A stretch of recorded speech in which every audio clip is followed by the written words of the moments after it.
ம்.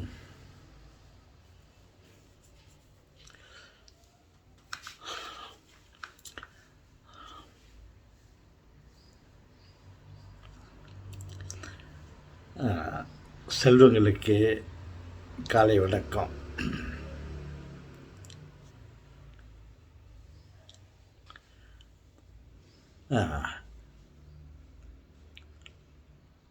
பாருங்கள்,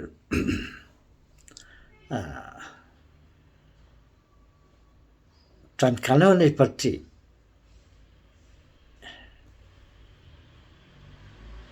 அதிகம் தெரிந்து வைத்து கொண்டு இருப்பவர் மனைவி. அவர்கள் சொல்வார்கள், குறிப்பாக என்னை சொல்வார்கள், உங்களுக்கு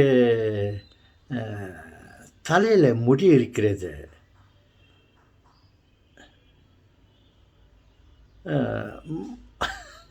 அப்படி இருக்கும்போது நீங்கள் ஏன் தொப்பியை அணிந்து கொள்கிறீர்கள் என்று கேட்பார்கள். தலையில் முடி இல்லாதவர்கள் தான் பெரும்பாலும் தலையில் தொப்பியை அணிந்து கொள்வார்கள். உங்களுக்குத்தான் தலையில் நிறைய முடி இருக்கிறது, ஏன் தொப்பி அணிகிறீர்கள் என்று கேட்பார்கள். அதுவும் ஒரு விதத்தில் நியாயம், சரிதான் என்று எனக்கு தோன்றுகிறது. அதே சமயத்தில் உங்களுக்கு மூளையில்லா கட்டம் முடி இருக்கிறது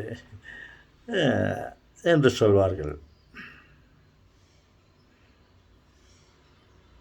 மூளை வளராவிட்டாலும் உங்களுக்கு முடி வளர்கிறது என்று சொல்வார்கள்.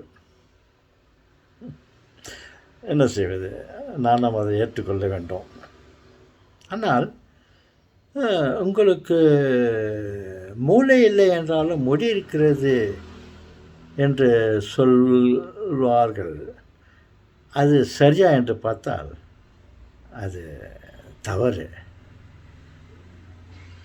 மனிதனாக படைக்கப்பட்ட எல்லோருக்கும் அந்த 5-6 அறிவுகள் இருக்கிறது. அதில் முதல் அறிவு மூளை, சென்ஸ். அப்படி இருக்கும்போது இவர்கள் உங்களுக்கு மூளை இல்லை என்றாலும் முடி இருக்கிறது என்று சொன்னார்களே, அது எந்த விதத்தில் நியாயம், சரி? அந்த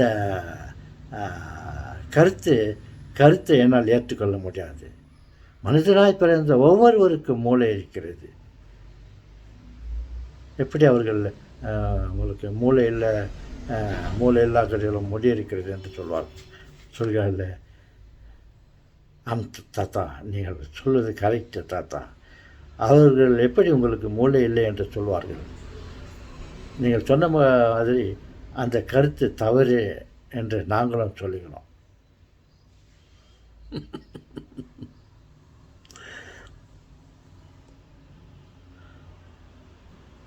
சரி, உண்மை எங்கே இருக்கிறதோ அதை நாம் ஏற்றுக்கொள்ள வேண்டும்.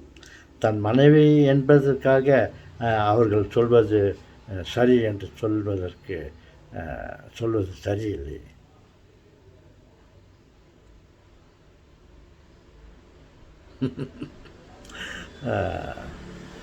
தன் மனைவியை பற்றி அவர்கள் சரி சில தவறுகள் செய்தாலும் சொன்னாலும் அதை இன்னொன்று அவர்கள் சொன்னது கரெக்டு என்று சொல்வது தான் ஒரு கணவனுடைய பொறுப்பு. அப்படி இருக்கும்போது அவர்கள் சொல்வது தவறு என்று சொல்வது எனக்கு கவலையாக இருக்கிறது. இருந்தாலும் உண்மை, எப்போதும் உண்மையாக பேச வேண்டும் என்று நான் தெரிந்து வைத்துக்கொள்கிறேன். அந்த வகையில் இல்லை, அவர்கள் மனைவியாக இருந்தாலும் அவர்கள் சொன்னது தவறு என்று கண்டிப்பாக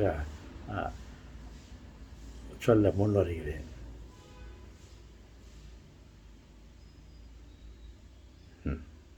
நீதிக்கு தலை வணங்க வேண்டும் என்று இருப்பதனால் அவர்கள் சொல்வதை தவறு என்று சொல்ல முன் வருகிறேன். வணக்கம். மன்னிக்க வேண்டுகிறேன்.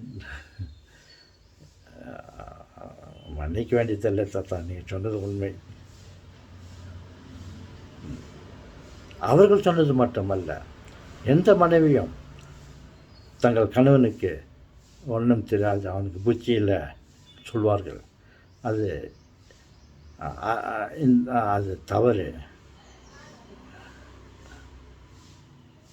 மனிதனாக பிறந்த, மனிதனாக படைக்கப்பட்ட எல்லோருக்கும் புத்தி, அந்த 6வது சென்ஸ் இருக்கிறது. அது யாராலும் இல்லை என்று சொல்ல முடியாது.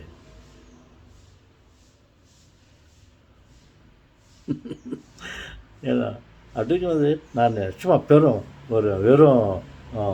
வரட்டு கவரத்துக்காக அவளா சொன்னால் இருக்காது, நம்ப முடியவில்லை இல்லை இல்லை என்ற பாட்டை பாட